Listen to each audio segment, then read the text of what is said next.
and the Rek'Sai. So far, we're sticking to the same ban path, and again, both teams are probably thinking, well, we were really happy with how our drafts went. Like, SK won the game, Splyce ended up having good control of the early, so like both teams are probably thinking we can just stick with the same ban. And I feel like we see this a lot, especially in best of fives, where you have 2 weeks to prepare for this game. You should be confident with the draft you have coming into this match. So yes, some mistakes were made. Why not run it back? You go back to the room in between games, figure out what went wrong. And for SK, instead of banning the Sivir, they elect to remove the Morgana. As Splyce decides to remove the LeBlanc away from SK. We did see that first pick last time, but now it's going to be the Rek'Sai straight away for Selfmade in the jungle. That is a dangerous thing to do here if you are Splyce. I mean, yes, Pyrian's LeBlanc was strong in that last game, but Selfmade, while he doesn't play the Rek'Sai a ton, he's only played it a few times so far this split, he absolutely trashes teams in the early game on this pick.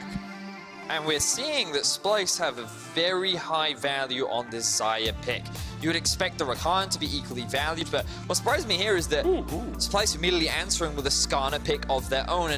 And you are a massive Rek'Sai player. I know you love the champion, you're very familiar with it. How do you feel about this matchup? I actually really like it because I think that Skarner doesn't have the hugest impact early on in the game. Even with the changes to the Spires? Even with the changes to the Spires. So if you look at it, Rek'Sai ideally shouldn't be dueling the Skarner at any point in the game, especially on his Spires. That's going to be dangerous. But Skarner's a slower scaling champion where you go for the Predator, you look for the level 6, ultimates at that point become very strong, but Rek'Sai can have a big impact post level 3 through level 6 where Skarner can't do the same. And SK have the options to pick some of these safer champions into the Skarner as well. Things like the Tahm Kench, you can just gobble up anyone that's been impaled. Things with a little bit more safety, like maybe the Ezreal coming out as well in a little bit. Here it's going to be the Zoe for Pyrian in the mid lane as their final pick in phase 1. And Zoe Rek'Sai is a deadly mid lane jungle 2v2. You land the bubble that gives time for the Rek'Sai to burrow on over, get the knockup and the kill. So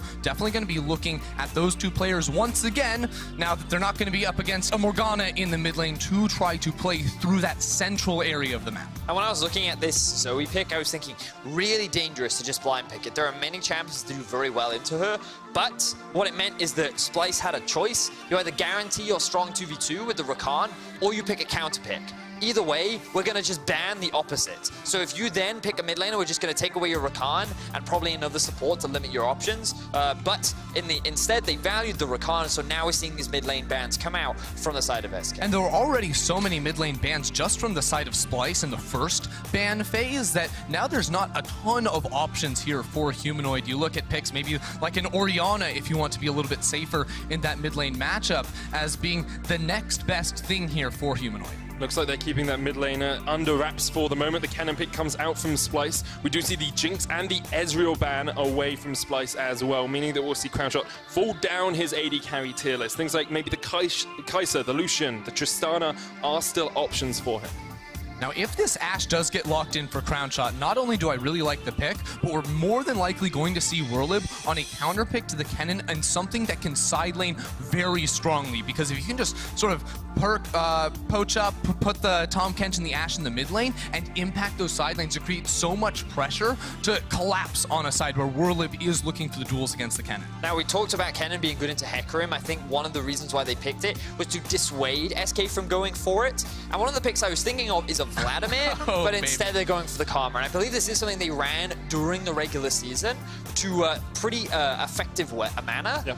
And now it's very much around playing around the Ashe, giving that extra bit of utility and safety, and I'm sure as many Skarners are familiar with, anything that has kite makes playing Skarner that much harder. Yeah, so it definitely doesn't go into that side lane idea that I was thinking SK were going to go, but for the comp, it does give them some strong tools, as you said, to get away from the Skarner. But ultimately, what the Karma top lane ends up being is a strong laning champion that does not scale ultra well. She doesn't push out the damage, so think of her like the mid lane Morgana, where you're ultimately going to be there for your AD carry later on in the game, where SK are putting a lot of faith in Crownshot to carry.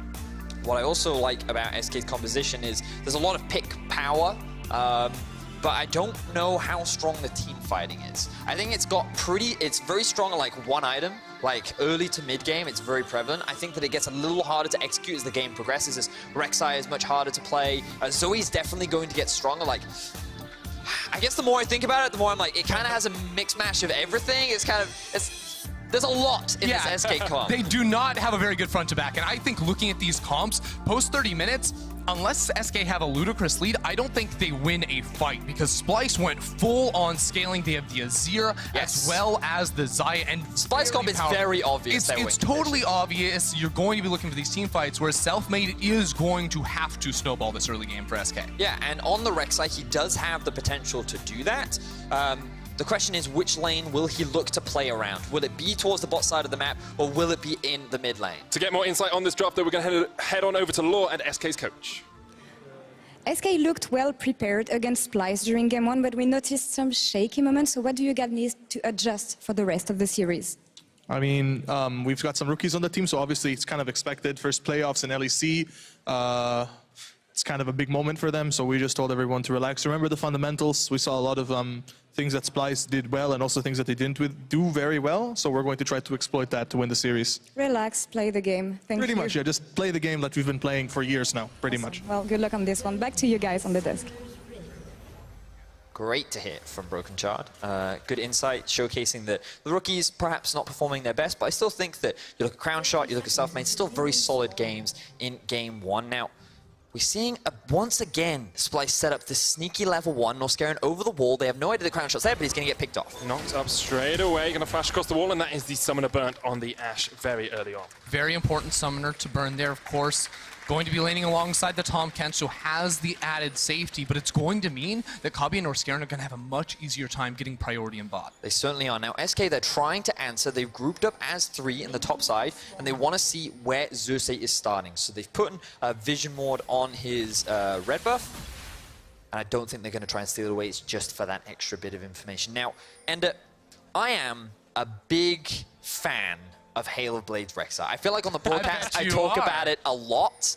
I feel like I'm a big proponent, but I know that recently you've become a big fan. Can you tell me why you like it so much? Well, Hail of Blades Rek'Sai is just so strong in the early game and plays in exactly to the way that Selfmade and SK want to play this game. And the real reason why it is so strong is because having the rapid-fire auto attacks means that Rek'Sai can build up full fury immediately upon on-burrowing on top of an enemy. So what you do is you look for a gank post level 3, your burrowed Q, the Prey Seeker, your knock up combined give you 50 fury, then you get 2 rapid fire auto attacks from the Hail Blades into the E true damage, which does tons of burst, especially later on into the game. So Selfmade just has so many playmaking tools early in the game, and I do want to point out this pathing from him as well, because we saw this first from Cold, I believe, from Origin, where you start by yourself on the Wolves, go immediately into red, and then Krugs. That gives you the fastest level 3 in the game possible, and means you can gank bot lane at a really weird timer, because usually you don't see players going for this type of pathing.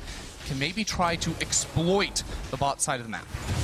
Have to see, we'll use the Smite to heal up just a little bit, and then get the knockup back onto the Krugs. But with Crown Shot not having his flash, you wonder if this is more just about stopping a gank coming out from Xerxes than Selfmade looking for a gank himself. Yeah, it's hard because you see Ashe, Tahm Kench, it's not a ton of setup here for the Rek'Sai, so ultimately he won't make that play, but the option is there, and that's what Selfmade is going to be constantly searching for throughout the first 2 minutes of this game. So while you got to talk about junglers, I now want to talk about mid lane. Go for it. That's allowed. That's allowed. Because I see this comment on Azir, and I always love looking at Azir players because there are so many different rune choices that you have, and one of the ones I'm a big fan of is things like Lethal Tempo. I think it really adds to the scaling value, but if you're going for Comet, it's much more about poke, and it can be quite valuable in lane where you can get a decent amount of harassment off, but the fact that he's not going for... Remember that Humanoid is a big Azir player.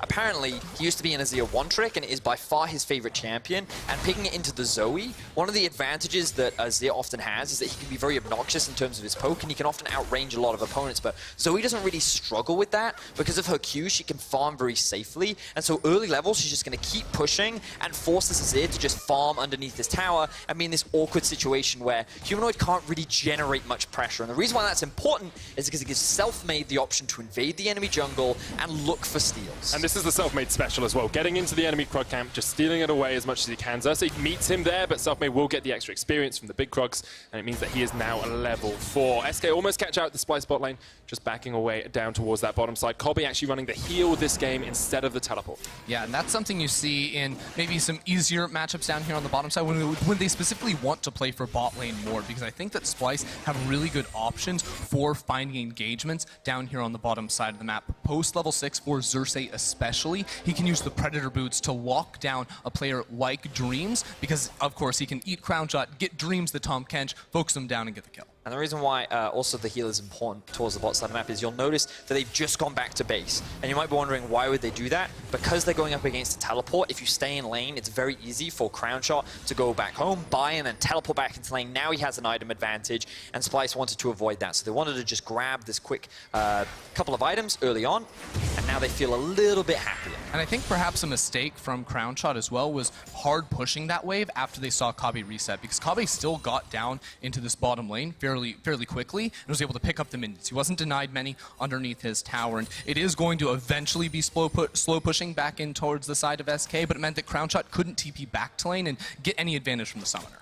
Yeah, and if you're a Splyce fan, you will be looking to Kobe as a key member to carry this game for the team. They've got him on the Xayah once again. This has kind of been his real breakout split, although he's been in the LCS and the LEC for so long.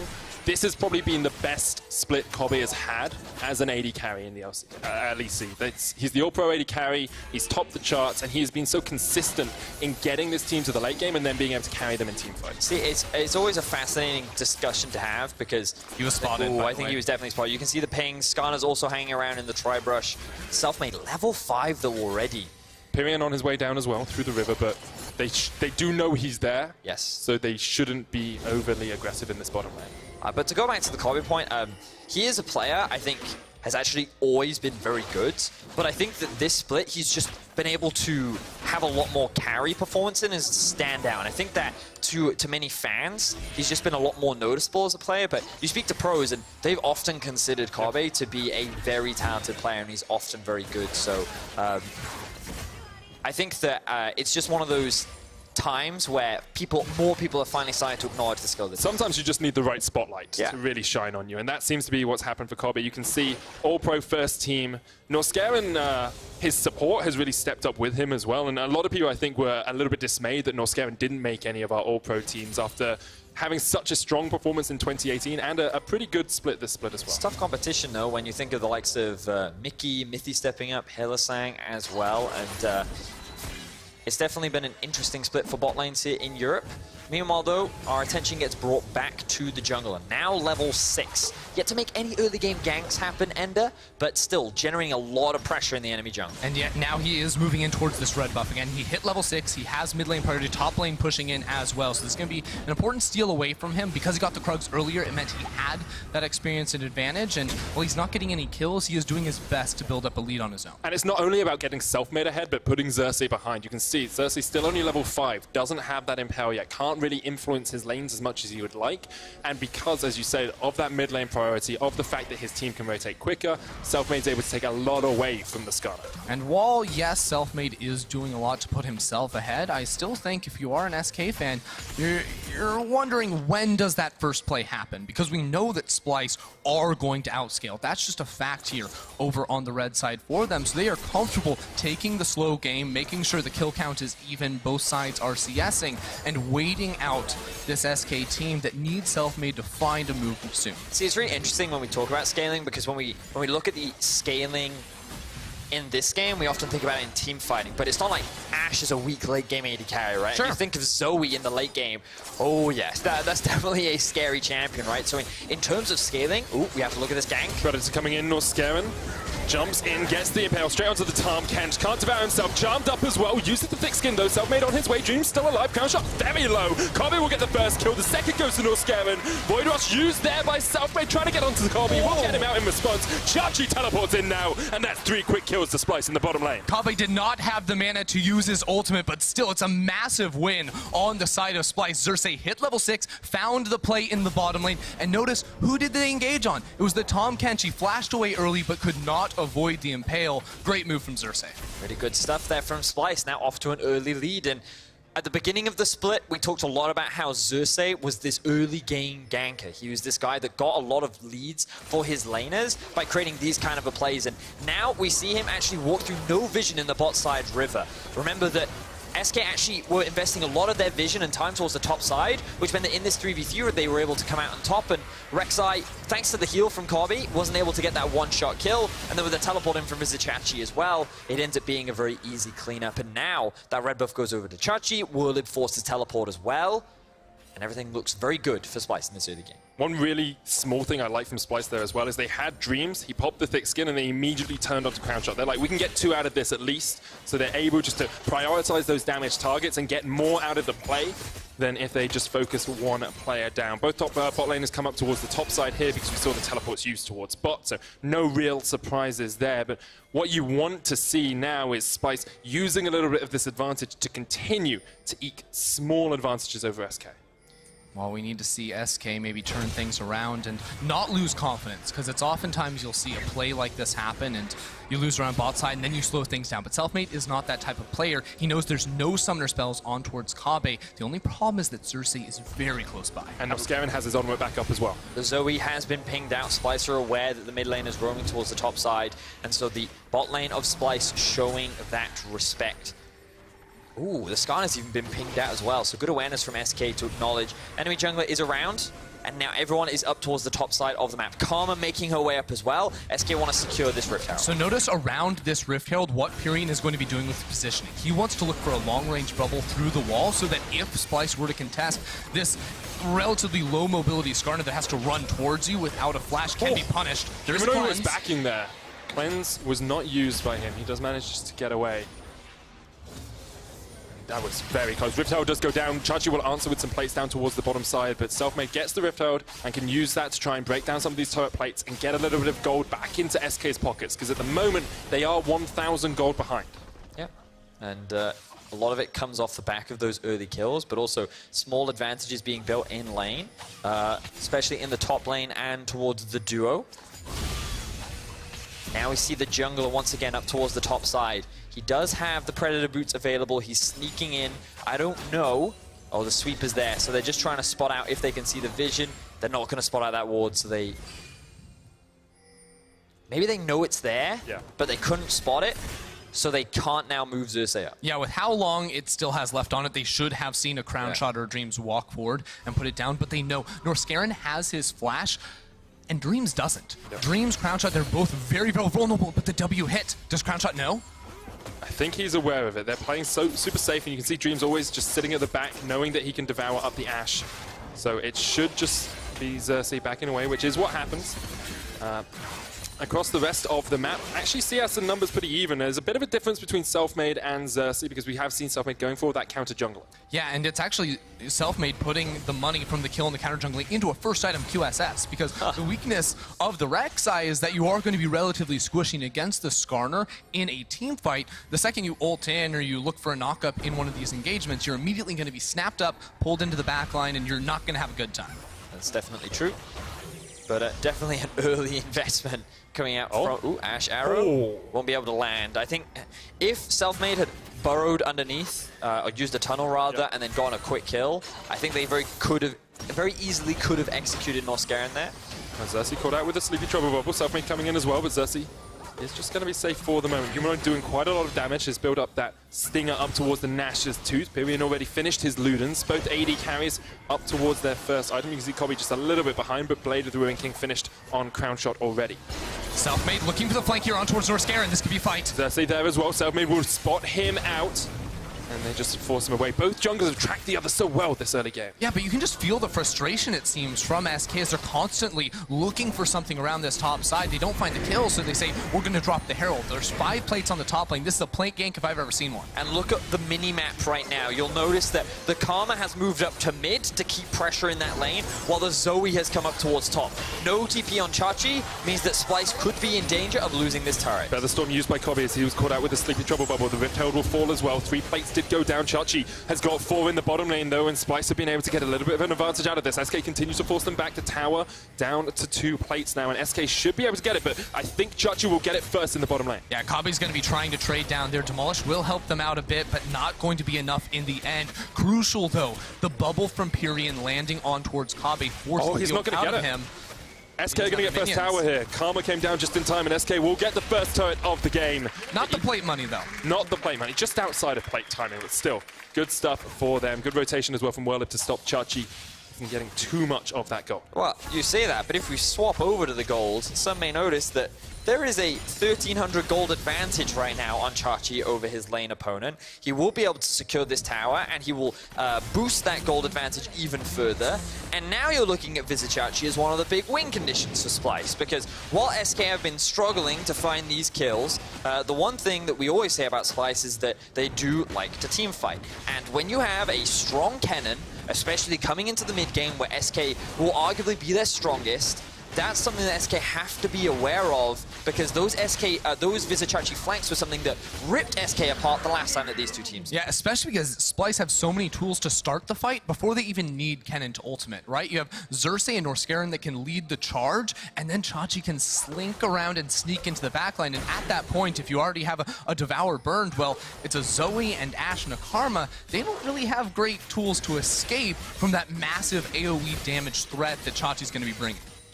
Not at all. And if you're going to put your eggs in any basket, putting them in the Chachi basket is pretty good. He's missed 1 playoffs since he joined the league. Only 1 across the course of his storied career, of course, with Unicorns of Love and then with Schalke last year as well.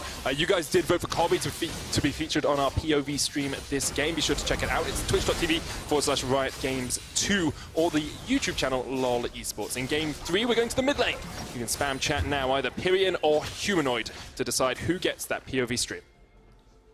So you can pick who you want to watch in the next game. Spoiler, might be very farm heavy. I think it's going to be fun, though, because both Pyrian and Humanoid have shown us moments. I mean, the thing that you always want to watch with players like this is how they team fight, because I think, especially champions like Zoe and Azir can be pretty challenging to work in the late game, and like the decision making that you make is definitely very valuable and something you don't always get to experience. So we definitely recommend checking that out if you're a mid laner aspiring for the top.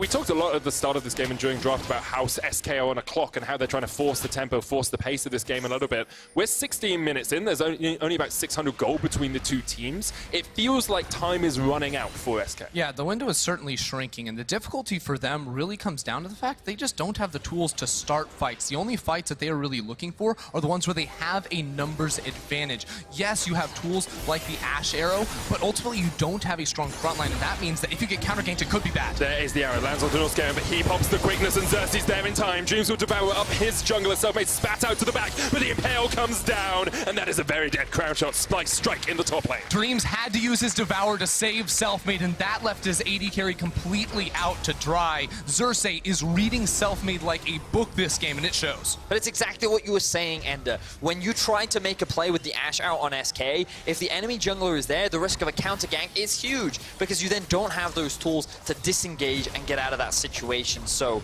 good read there from Ender, being able to predict that one, and unfortunately for SK, it means that Splyce come out ahead once again. Oh man, and Splyce have so many tools to stall the initial engage as well. This is one of their biggest strengths in the draft, is when they go for these compositions that punish every mistake, that can stay alive for so long. When you have the Xayah that can absorb that initial engagement, or even the Azir. Later on, we'll see that wall come in very, very clutch when Selfmade is trying to dive him and all of a sudden gets knocked away and doesn't have the ability to access him. So SK, I mean, finding the engagement without the tools is just near impossible, it seems. And now we see Splyce starting to hit that team fighting strength as well. Oh!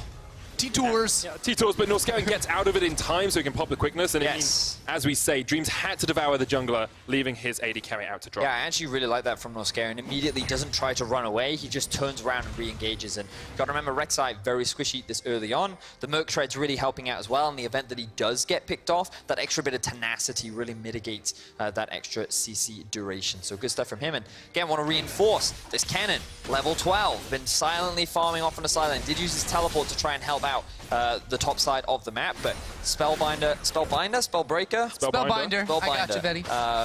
It has been completed and is a very good item on the cannon as well. You can see Splyce know that in a minute's time that Baron is going to be up. They set up some vision around it.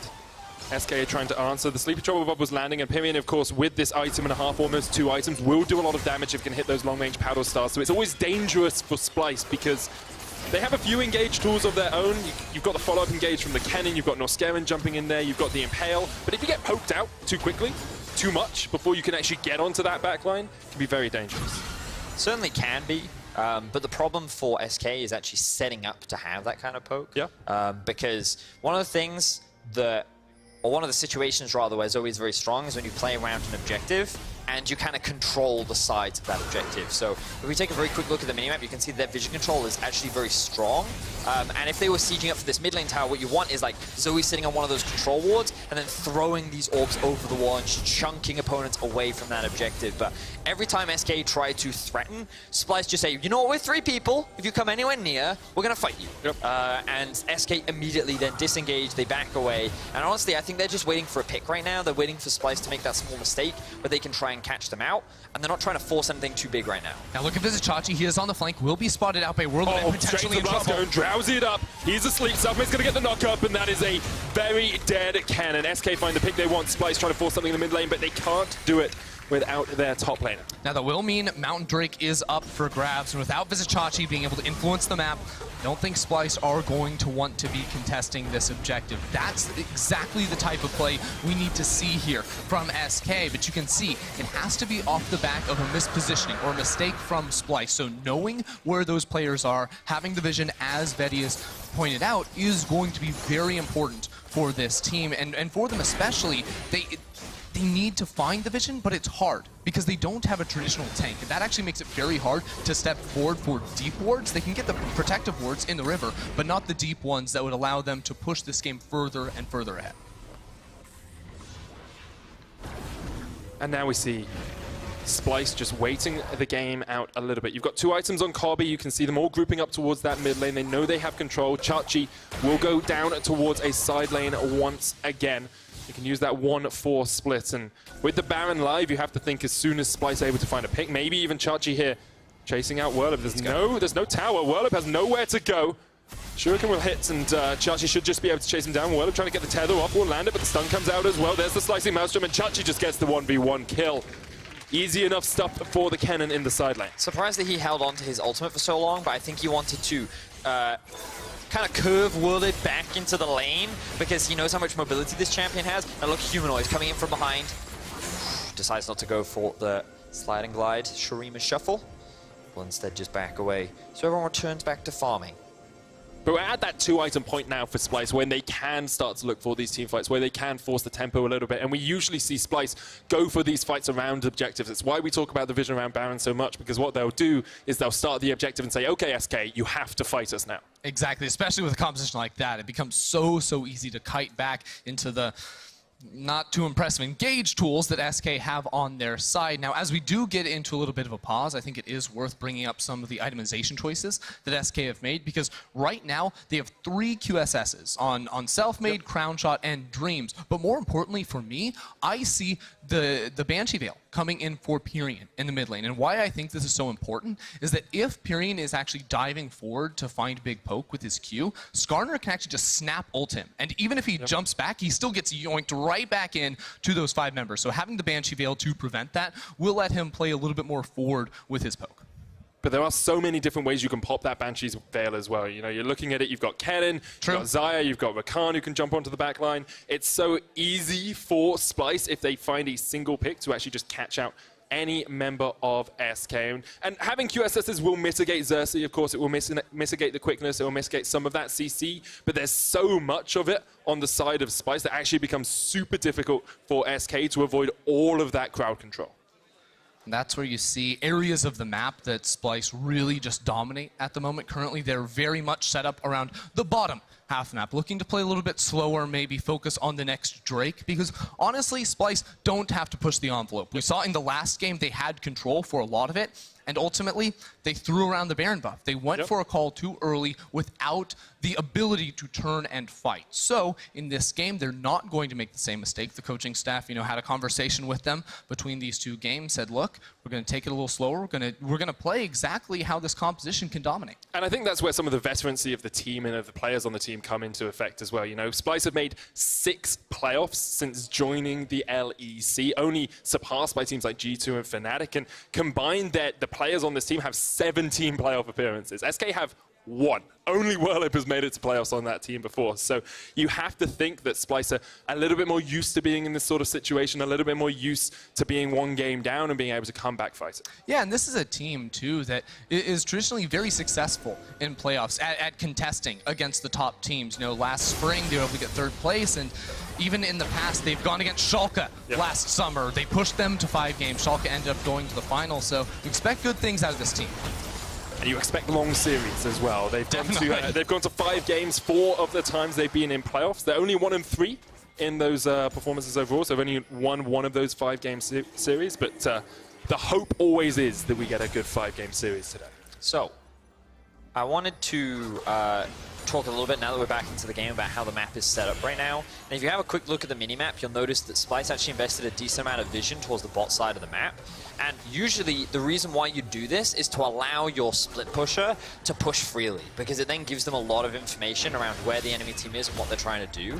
But what this has done is it's given priority to SK around the Baron area. And then, for some reason, Splyce have actually moved their cannon out of that lane and then moved them up towards the top side. So they invested this vision that they haven't actually utilized, and it's actually just given SK a lot more control around the objective that really matters. And that's why now they've moved, Chachi pushes out that lane, then tries to get some vision control if you can. Better to use here by Xerxes as SK group up as 5 in the mid lane. Chachi does have a flank position, has the ultimate as well. Just about to come off cooldown with that flash up as well. Someone needs to catch the bot wave now. It's just being left by itself. Chachi will now be sent.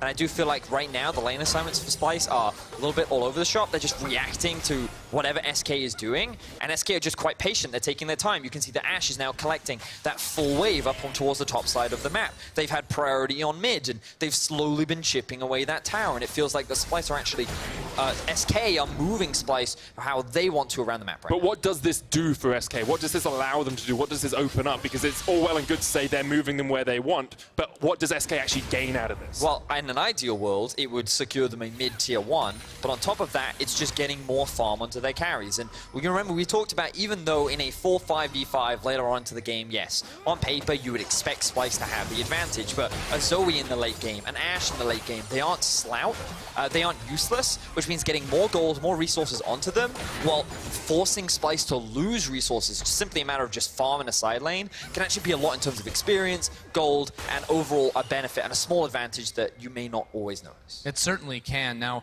for SK, I think the biggest struggle for them is going to be, yes, they have the back line that can do it in the late game, but they don't have the front line, because Tom Kench doesn't want to be sitting there. Look for Chachi, because he is on the side.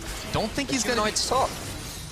Yeah, they're not going to look for the play. They keep collapsing on this mid lane. I think it's just a battle for pressure at the moment. Because Chachi shows up here, they can now walk in, put down a control word, get some more control. But again, it's not about Splyce necessarily forcing anything, because they can just wait. It's totally fine for them. What they want to have is vision so that SK can't force on them. They do have him out, by the way. Oh, Humanoid literally just went back to base. Humanoid's gone back to base, doesn't have the teleport. Chachi does, but now Splyce will spot this out. 6,000 HP on the Baron. Teleport coming in behind by Chachi. Maybe they'll take the fight afterwards. Loscaven jumps in. A massive charm. Here comes Xerxes as well. There's blast going for him. Just splashes in. Pyrian gets the Baron, but here comes Chachi slicing through SK. Dreams use the thick skin to survive, and we go into a little bit of a freeze frame as Selfmade locked out on the backside. The sleep lands on Humanoid, but he'll cleanse it away. SK, 3 members strong, 4 will all get out. Can Dreams survive as well as Loscaven jumps forward? Yes, SK get 4 members out. But that was a massive slicing maelstrom that killed nobody. SK walk away with 4 members alive and a secured Baron buff. And Medic, we spoke so much about what does all this vision gain? What is it going to result in? It results in a Baron for SK that Splyce had absolutely no answer for. SK had to pull the trigger right there. They knew they got the Mountain Drake earlier. That single secure allowed them to burst down the Baron quickly enough. And I love that you mentioned the Chachi ultimate, because no, it didn't do any damage, and it's because every single member on the side of SK has some form of MR. Xerxes no flash to jump on the back line here. SK just poking out as much as they can. A little bit reminiscent of game one. We saw Splyce fail around the Baron there. They've done it once again as SK push in towards that middle lane. Double cannon wave. Pyrion just landing those sleepy trouble bubbles from the side, poking out, and Splyce have to back away once again. And you talked about earlier how we can use this Zoe. This is a perfect example now. They have the pressure, they have the super minions, and noticing how obnoxious this Zoe can be in these sieges. Even though Crown Strike has no mana, it doesn't matter. Splyce can't defend, they lose everything. So, Ender, talk us through this fight. Yeah, so right off the bat, Norskeren, I think, goes in a little bit early because he's trying to just stop them from taking down the Baron too quickly. It is a Zoe that picks up, and then look at this ultimate. It just does no damage right here. Dreams gets a massive shield on the back half of it, and while Humanoid is able to kill Selfmade on the other side, his damage was not present, and that meant that 4 members of SK could survive. SK now pushing down towards this bottom lane. Like, they are the team that have made the proactive calls. They're the team that seem to just be that little bit more secure in themselves, a little bit more secure in their players here. And they're the team with the rookies, remember, you know, Crown Shot and Selfmade came up from Mad Lions, who won EU Masters last split. Whirlib was on that team as well. Dreams has only played for Mysterious Monkeys in the LEC. Pyrion's been bouncing all around the world before kind of making his home in SK. But SK, the team that are coming out on top right now. And it's one of those things where coming into this series, something that we discussed was that we felt at Splyce as a team are not actually the best when it comes to setting up proactive plays. Usually the way in which they set it up is it's a little all over the shop, and sometimes it's not as clean as they want it. And whereas SK, they're a little haphazard in their setup. So they just kind of go. They're very gung-ho, very active. They're like, oh, if we see an opportunity, we'll go for it. All or nothing. But when you look at this game, Splyce, even though they had a big advantage, it felt like they were the ones being controlled around the map. And it was SK that have actually been very patient in their play. They tried to force a couple of fights, and they didn't go their way. So they actually then slowed the game down, and they've just been very meticulous in how they've controlled the map. And it's very surprising to have these rookies control these experienced veterans in Splyce as well as they have.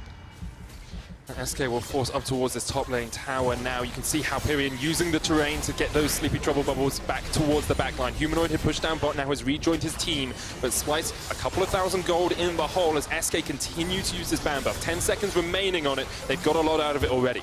Yep, and Splyce, they can't force a fight. There's no flash on Kennen, Skarner, or the Rakan, so it's very difficult for them to find the 5v5 without those key spells. It's also really difficult to just engage on a comp. This champion is so obnoxious.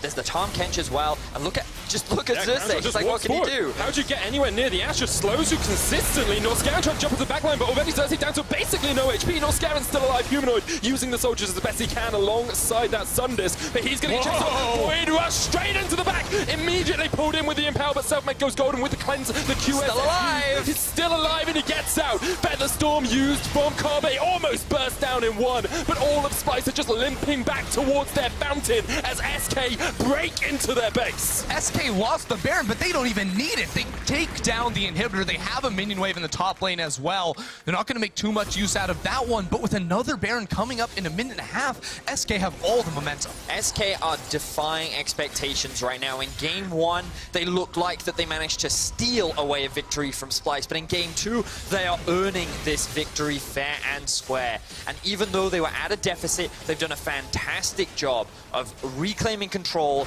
breaking into the base, and now it is Splyce who are on the back foot. And as much as we said, you know, Splyce are the better late game team fighting comp, this is the power of an Ashe, this is the power of a Zoe if you can make just these slow catches. And without the flash on Xerxes, it becomes near impossible. Norskeren tries to find the engagement, but there's a Tom Kench right there. They can just keep going for the slows, and this one, I mean, I feel you, buddy, with the ultimate in here from Selfmade. He survives. He does survive. Ultimately, he does, and this bubble is so clutch here on towards Kabi. Now, Selfmade pops the Q a little bit early. He actually allows Kabe to survive because the Paddle Star was coming in from Pyrion. Had he not broken the sleep, that would have been a kill, but it's still a massive win for SK. Now, Xerxes has the flash, Chachi has the flash, Norskeren has the flash as well. This, you have to feel, is Splyce's final stand. Baron up in 30 seconds. They'll try and get some vision around it, but if SK can continue to play the way they have been, Splyce don't stand a chance. I mean, what's really important to remember is that still, on paper, in the 5v5, Splyce should have the advantage. They have so many engage tools. Azir is level 16,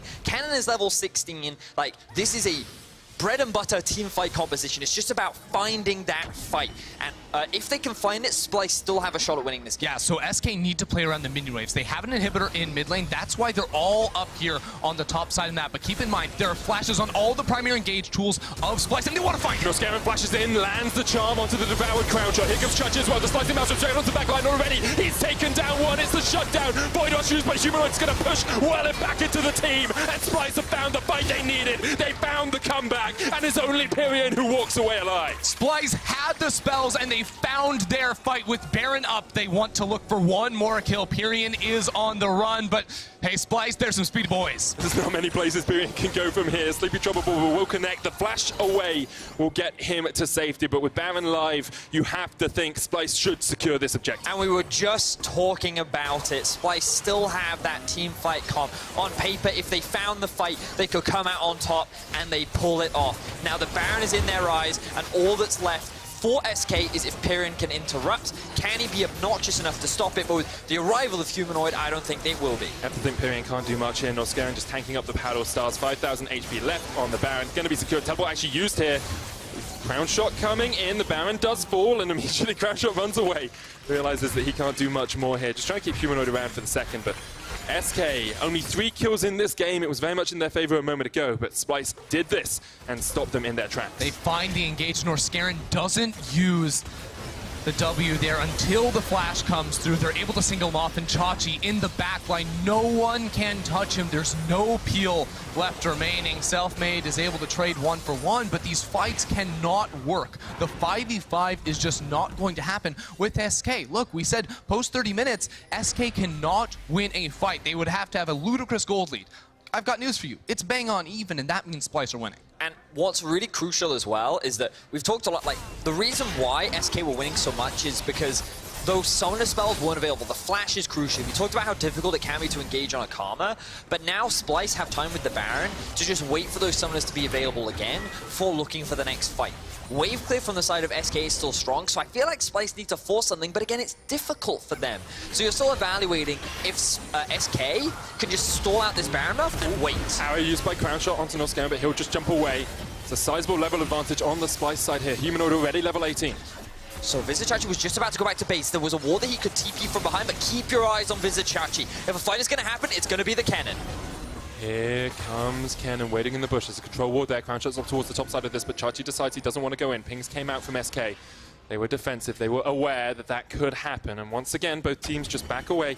The line of scrimmage is reformed. The best part is that both teams are so hungry to fight because SK know the clock is against them. It feels like their time has run out. And Splyce, they've got a 100% crit chance now on towards combat. Humanoid almost has his Rabadon's death cap. This team is built for the 5v5 and they want it. Selfmade heading down towards the bot side of the map. The Tom Kench ultimate was used as well. See if they could catch off Vizichachi, and that might be the window that Splyce used to siege onto this tier 1 tower and finally take it down, but they cannot wave clear. Oh, okay, finally they'll be able to get past there in a 34 minutes. Took them a really long time.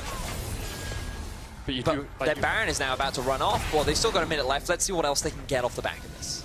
With the Sun Disc there, it's just going to help them push up mid. Skarner's actually gone off towards the side lane here. Xerxes trying to push that in. Not usually the lane assignments we would see in this sort of situation. Of course, Chachi has the teleport, so usually he'd be one splitting in a side lane. Kobe down to half HP already just from Crown Shot, using that Ranger's focus. The reason Xerxes is top is because the other 4 members are so pivotal to the team fight. Honestly, underneath that Azir tower, they could probably look for the 4v5 against the weak engage of SK. Still, I would like to see Xerxes group with the team. They may just be waiting for the flashes to come back up because until then, Splyce they can't force. Tower down to a third of its health. SK still able to defend, able to hold on for the moment. The inhibitor, of course, has respawned in the mid lane for Splyce, so no more super minions pushing in there. That Sun Disc is going to expire pretty soon. Chachi catches out Selfmade, but he'll just use the tunnel network to get himself back towards his own base. Norscaron chunked out there, but able to survive with the battle dance. Splyce really struggling to break past the defense of SK. We're looking at almost 4 items on the Azir, though, with that Rabadon's death cap coming up.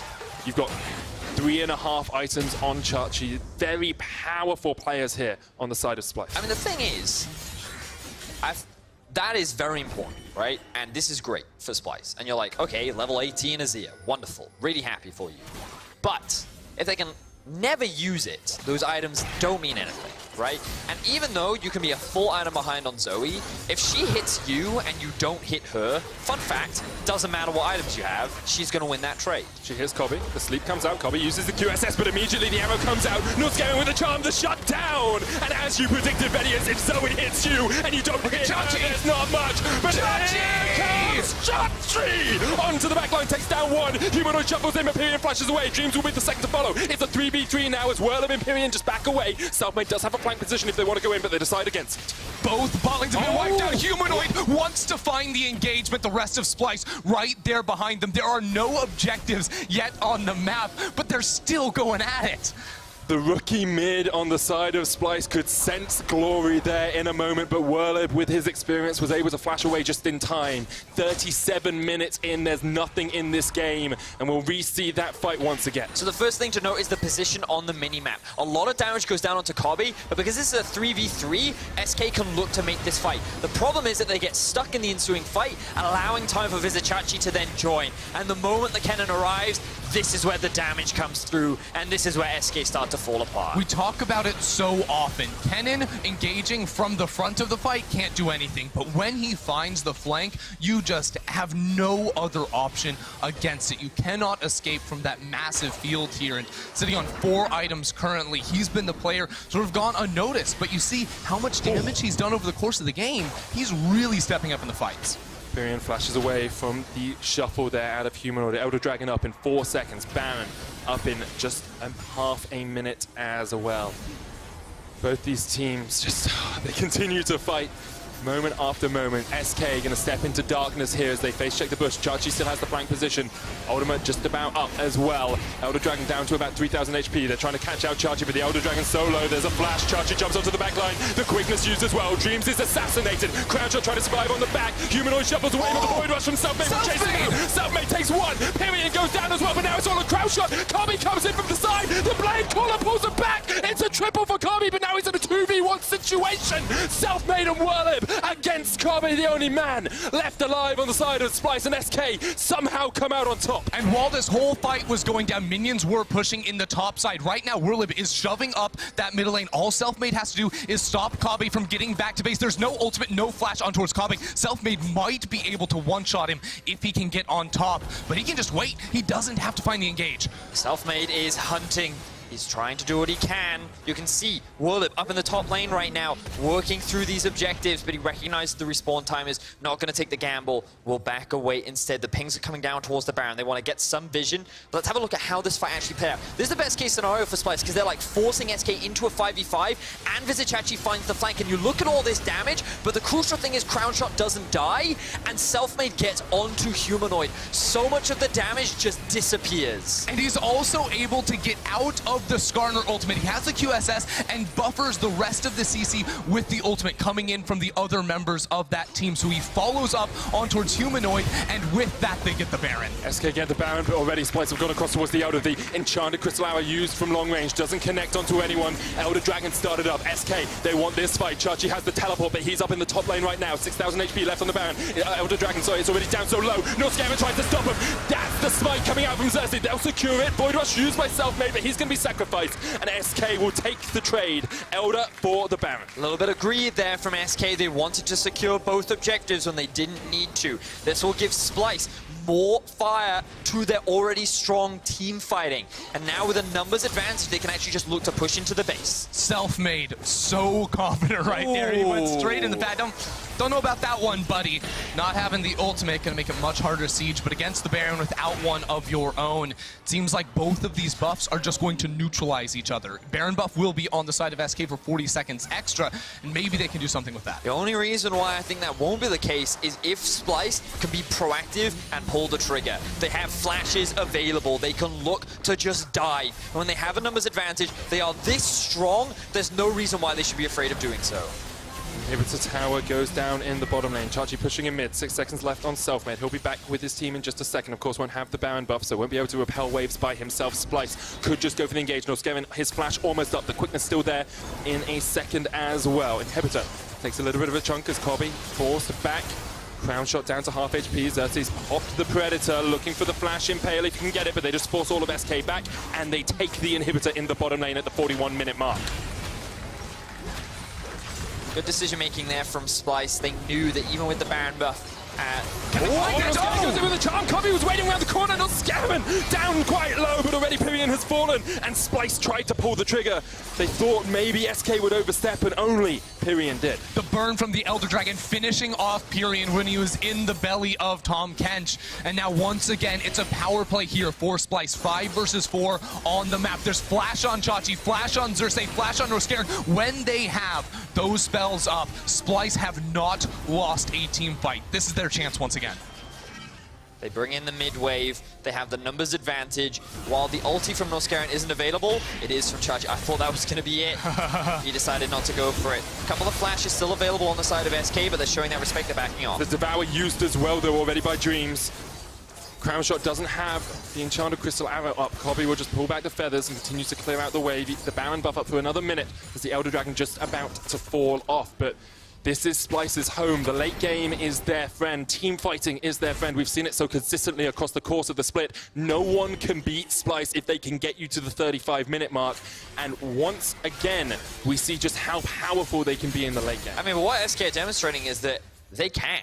And the fact that Selfmade was so pivotal in that final fight around the Elder to keep SK in this game was just a really good example of why he is considered such a good player. Now, this is where the engage starts. Roscaron goes in because he sees that the ultimate from Zoe was used, and as you mentioned earlier, Ender, the burn from the Elder Dragon was enough to secure the kill, even in the belly of Tahm Kench, but they couldn't really convert it into much else. Wasn't sure if the rest of SK were really on the same, at Splyce rather, were on the same page with regards to that fight, so there's no real follow-up. It just means that a lot of the base has been exposed for SK, and now we have a very open map. We're getting to the point in the game where gold matters significantly less, macro means less, and it's more about just execution. I mean, it's who's going to win in the 5v5, right? And I have to give so much props here towards SK because we did not have a lot of faith in them, but they've been using Selfmade on the rec side to assassinate backlines and kiting around with this Karma and the Tahm Kench, the protection for their carries. By all means, this is not an easy composition to execute for so many rookies in some of their first playoff games ever. This is not something that you expect a lot of veteran teams to pull off, let alone SK making their return towards the LEC. And they're doing it with style. And it's funny because if you looked at a typical solo queue game, you'd look at the scoreline, you'd look at the items, and you'd think, Splyce have won this game. Yep. How does SK even do it? And the reality is we've been asking this question throughout this game, thinking this is going to be difficult for SK, they need this to happen, and every time, somehow they make it happen, and that's why they've kept this game going. Now, the big objectives of Baron and Elder are respawning soon, and they're going to need another miracle play to turn this game in their favor, because right now it's Splyce to have full control over the map.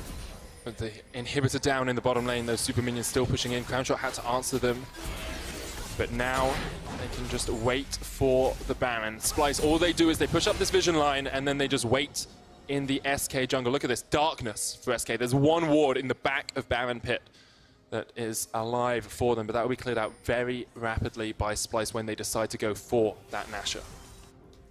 Coming in to this culminating moment, because both of these objectives spawning, this feels like the end of the game. The team that can get one or even both should have all the opportunities they need to close this one out. And every single player has their flash up. This team fight is going to be so pivotal. Everyone has the chance to find the plays, to make the out plays.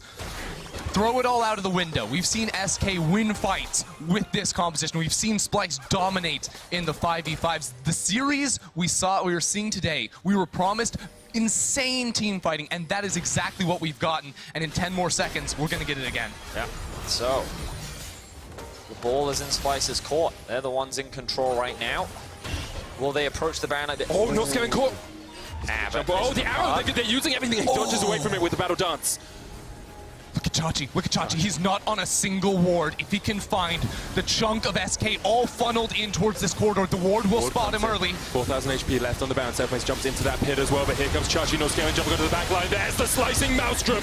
Period already down, but Northscaven falls as well. Selfmade on the back line. Crownshot still alive. Selfmade able to escape towards the back of the pit. Will use that tunnel network, and Humanoid down to about 30 HP. Selfmade's still alive. Kobe goes down, gets one side as he takes down Dreams, and the Baron's still alive though. Humanoid, Crownshot jumps in, shuffles it back, pushes him away, and that is the Baron going over to Splyce as well. This should be the game, and it should be Splyce's victory. And there are super minions inside the base of SK as well. This is going to be the waltz for the finish. Splyce have everything they need to finish it out. Chachi will teleport in, will finish off this inhibitor, and Splyce want to even it up. Splyce did everything they need to in that final fight with only 2 members standing in their way. There's little SK can do to stop them. Splyce looking to equalize this series. They take down the 2 inhibitors, and now it's just the Nexus Towers in their sights. 10 seconds on Pyrian, 10 on Dreams as well, but they're not going to be up in time to save SK's base. Splyce just looking to equalize the series here. Selfmade takes down 1, but he gets popped into his GA. The second Nexus Tower will fall, and Splyce will strike back and tie us up at 1-1.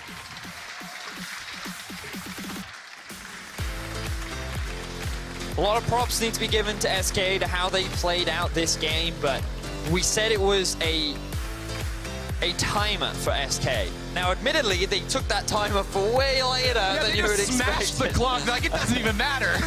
But in the end, the timer ran out. Splyce's comp was too strong, and around that Baron area, with so much darkness for Splyce to play with, there was little they could do. And we said it so many times, if Vizichachi gets that flank, it's pretty much over. He found the perfect flank. Selfmade couldn't steal away the Baron.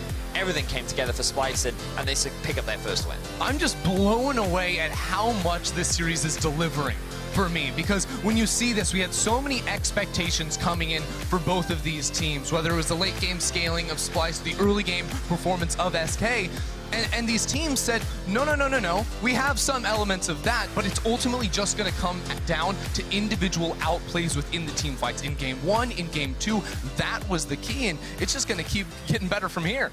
That is the hope. And to break down on how Splyce Wow. words are difficult. To break down how Splyce bounced back, let's leave it to the analyst desk.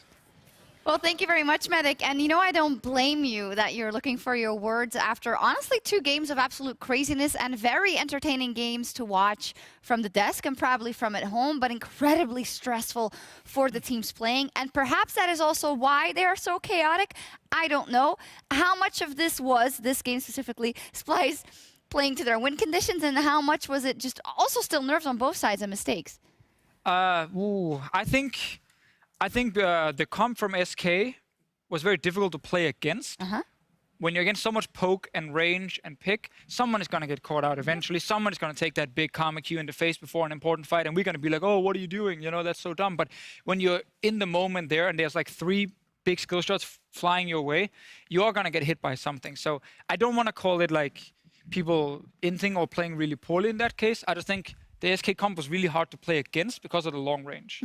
The reality is like, this is the type of League of Legends that fans love to watch when it does come down to like fight to fight to fight. And we said it last game, I'll say it the same thing. Like, you're looking for really minute execution consistency or mistakes that will basically determine the entire game. What I thought was cool about SK's composition is that with Karma, Ashe, and Zoe kind of as your core, because it's about the poke, it's about the range, it's about the pick, with Zoe and Karma, you're constantly throwing out skill shots. Versus Splyce's comp, which was about big timers, flash timers. It's about the ability to hard engage, to have the big like wombo combo death ball. So the uptime for SK to always be in control of tempo of this game, because they can constantly be throwing out cues, constantly be looking for plays, whereas Splyce were like, okay, is flash up, are all of our ultimates here, let's try to make a play, and if it didn't work, it was like another hard reset of 3 to 5 minutes while you're waiting for those cooldowns, and that's why this game felt like the chains were very slowly moving in Splyce's favor. You've summarized that very well, because I did think every time, you know, even when Splyce was ahead, you just saw SK pushing, because they have the capability, they always have uptime on their spells. On the other side, Splyce has to wait. Now we're going to take a look at a couple of replays, and I want to start very early on. Proactive play from Splyce on that bottom lane tower, and again, you said it, the ults were up, the abilities were up, and they just go in. I don't know what Crown Shot was doing exactly, but, you know, we're going to let it fly. Yeah, so, I mean, he's making a mistake here by obviously walking into the Rakan ult instead of trying to walk back towards his turret, so he ends up also going down. And Selfmade, while he's trying to save the day, eventually will just die as well and get 3 kills over. While it's a TP trace, you're not even getting an advantage there. But the reason I think this replay was important, because it actually meant that Splyce's comp that was not supposed to be very strong early managed to get a bit of a head start. I was really looking at Ashe Tahm Kench, Ashe hits level 6, you try and play with Rek'Sai to that lane, see if you can force them out. It's hard to kill them because the Xayah ulti and then Rakan can dodge away from the arrow as well, but at least try and get priority with Selfmade coming to the lane. But then this play happened, and it just meant that Selfmade didn't really have anywhere else to go, because you're not ganking for the Karma top lane. Nothing is happening there. Azir sitting mid with Cleanse, you're not really killing him either. So it was only around that lane if I wanted SK to like snowball. And they actually did fall a bit behind, and it looked like Splyce were just slowly gonna just gain more and more control. I think it was a smart adaptation then from Splyce. They identified this is the only place where the plays can be made, so we're going to shut that down. That gives us freedom. But as you say then, it should be easy sailing from there. But that's where SK surprised me in this first replay we're going, or second replay we're going to look at, is where they take the Baron in a time where it wasn't opportune to do it, and they just take that opportunity and put themselves back in the front. Because Diffusion is introducing this concept of like playing reactive. You know, like the lane should have gone this way, but there was a gank. Well, guess what? There was an early Mountain Dragon, which meant the possibility of a 24-minute Baron is suddenly what you need to be reactive to. So this entire series has been both teams like kind of reading moment to moment, and then who is going to make the smarter snap decision. And again, the Mountain Drake is so crucial to highlight, because we are literally talking 1 to 2 seconds faster that you kill this Baron. If that's a little bit slower, Chachi is in that Baron pit before Baron dies. You have Azir, who's even closer to the fight, and then it's not one person only dying and everyone else running away. Then it's probably 3, 4, maybe 5. And then we'll be like, oh, what a horrible Baron call. Why are you doing this? Yeah. So it's just a matter of seconds. And that's the thing that Mountain Drake will do now for a lot of teams, is it opens up for the earlier Baron potential. And in this case, SK actually pulled it off very, very well and got out in time. Yeah, the clarity of mind, I think, for them in that point in time when you're playing a playoff series, I think was very impressive. But from there, it becomes a bit muddy from me as well. Just to looking at who got the advantage and how they got it, I'm not exactly sure. But I do know that those timers you guys were talking about, that Kennen, when He's flash. Then it is donezo for SK. Because that's the thing, this game goes on so long that Splyce gets so many rotations through their flash summoners. And you just have to think, it is Karma, it is Ashe, it is Zoe. How are you ever going to get close to this team for Azir to do damage? Humanoid noise, if I get in this fight and if I hit them, they will explode. But SK were just basically like hand on forehead, just keeping them far away. And then you might think, oh, why does Azir and Rakan just dive in every single time to the back line and try and get a carry? Well, because Dreams is actually playing insanely well. And every single time that one of his carries are about to get picked off, instantly he gets the Devourer in just in time. Good positioning. He's not the one getting caught out. So it's really difficult for someone like Humanoid to actually do what he wanted. Because he wants to stand there and just auto-attack. But he always has to run towards the enemy, because they keep running backwards and they keep firing stuff left and right. And some of these SK fights, a bit like the first game, ends up with like people completely splitting up and you're shooting people from like 3 angles. And it seems really frustrating to play against. And I think the Elder Drake fight that we have, it will actually show this as well. Yeah, it will. And of course, this was in the end then the final fight almost, because Splyce gets that Elder Drake, then has enough power. And remember, SK went to Baron just before, and that is when Splyce starts this Elder Drake fight that we're going to take a look at right now. And yeah, this is eventually also a misplay by SK, because do they have to challenge this? This is the crazy Selfmade play. It is. Yeah. Look at Selfmade. Please look at Selfmade. He gets in, knocks up Humanoid while he was taking damage from the Elder Drake, and stops him from dealing damage when his carries, while SK's carries were actually getting CC'd. And that was one of those situations where like SK should not have come out of the fight as well as they did. This should have been Splyce just like rolling over them, but because Selfmade made such a clutch play, it denied the damage from Azir. And then a situation where they didn't have to burn flash, where Splyce finally got the team fight set up, Selfmade was like, we will hold at least this one last time. But they didn't. They didn't. Well, they survived that one. They eventually ended up losing that Elder Drake. Obviously, they lost a bunch of turrets with it. And then when Baron spawned, Splyce started. And you might have long range and kite, but if it's the enemy team starting the objective, then you have to run to them. Yeah. And then Splyce can be like, okay, now you're coming to us. We actually have way more damage than you have in these fights, as long as our Azir and our Xayah can hit people. Can hit people in. And okay, Kennen Flash was ready as well. For Yeah, that that's Baron. usually pretty useful. I think when you you, get into a fight. you literally said if he buys Deathcap here, he has Flash, the game is over. And that's over. And case in point, now, as we are now all squared up, 1-1, I did want to take a look at the key matchups. We talked about bot and jungle, and I wanted to compare specifically Selfmade and Kabi, because I think it still boils down to this, but tell me if I'm wrong. I heard you mention Dreams. Yeah, I But think, for yeah. me, the single person that has made the most impact is Selfmade, and the single person that had to carry also late was Kabi, although they have more members that Yeah. are important in those team fights. I'm not, at least in the last game, looking at Kobe specifically as like the big hero from the team. I think he did his job again, as he will always do. But I'm looking more at engages from Noskaran when you're against this like kite long range comp, and then also Visichachi and Kennen. Early on, he got caught out with that Mountain Drake that went over to SK, which ended up being important. But then later on, he managed to find good flanks when he had flashes up, and that ended up being really crucial for them. Talking to Trevor backstage, I think he made a really good point in the idea that when he looks at the Splyce roster, there wasn't anyone who really jumped out as kind of like the clutch playmaker. Like, you expect everyone to be clean, to do their jobs, and just have like the methodical, clean wins. But on SK, you know who your clutch guy is going to be. And this time around, it's also Dreams who's stepping up. And I think when your game times are this long, when it comes down to this many team fights, you're looking for those clutch, miracle performances where some guy is just the massive difference maker. So Yeah, but when you need a miracle, it means that, you know, you can't get it in another way. And I think that's how we went into this day, thinking it's going to be the self-made factor alone. Now, where are we now from a point of view of each of these teams? Because if you're SK, you're thinking, I won game one, even though I was the underdog, and I challenged in a game where I had no business challenging anymore once Splyce got ahead. On Splyce's side, you're probably coming in thinking, well, that first game we lost that, we didn't expect that, and that second one we were also close to it. So what is the future here? What is game 3 going to bring us? A lot of team fights. A lot of I team can fights. I guarantee like it. that one, because none of the teams are getting big early leads against each other, and that's just not the way they like to play the game. So I think we might see even more focus on drafting scaling, just because you know that you're eventually going to get there. Like we had the Azir pick in this situation. You don't pick that to try and win early game at all. You're literally just farming for late game. I also think it makes a difference for Splyce. The fact that their veterans are having, not necessarily Chachi, I think his performance has been very up and down, but Kabe is pretty solid outside dying in lane a couple of times. You know, he's looking good on his KDA. He's sitting, he's doing his job. The dominoes are being set up for him. He's knocking it down. For him to go backstage with a very young roster and be like, this is fine. Everything's going according to plan. Have faith in me, give me a scaling ADC, let's see him late game, we've got this, guys. Versus SK, where we don't necessarily know what they're thinking in the situation. These are very long games. This is a best of 5. This is a roster that has never been put in this type of pressure situation. So to lose a game like that, to try to reset mental, I think is a big factor. I think though, we can't talk much about mental because we don't know what's happening with the teams. But I think for SK, like going into it, if they were a little bit as the underdogs, but I think them being fully. Yeah, I mean they were the underdogs, right? But I think for them being 1-on-1, having 2 extremely close games, I think they're feeling great actually.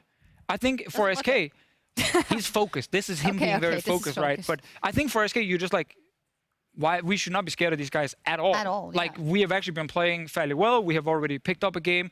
Just keep doing what we're doing Maybe now. we pick up another one, and then boom, one more. So yeah, I think without going into like, are they nervous, are they happy or whatever, but I think like they've already shown that they can beat Splyce. Let me summarize it. We can't say who's going to win. It's really anyone's game still. But we Yes. did say that, you know, if SK go 2-0 up, we don't necessarily know what that means for Splyce, but we all felt that we knew what it meant for SK. That they would have a lot of momentum. I like the word that you used, scared. It feels like SK are not scared of Splyce. They are actually going for these clutch plays. You know, it's Crown Shot flashing over walls. It's Dreams being in the right moment at the right time. It's Selfmade making sure that he's finding the correct target. So I love that fact that we're not seeing rookies crack under the pressure of playoffs, that they are kind of stepping to Splyce and trying to meet them punch for punch, blow for blow in these 5v5s. Yeah, I have to concur. It's absolutely fantastic to watch as well. A very spicy series on our hands. Splyce and SK, they're tied after 2 games. We'll be right back with Game 3.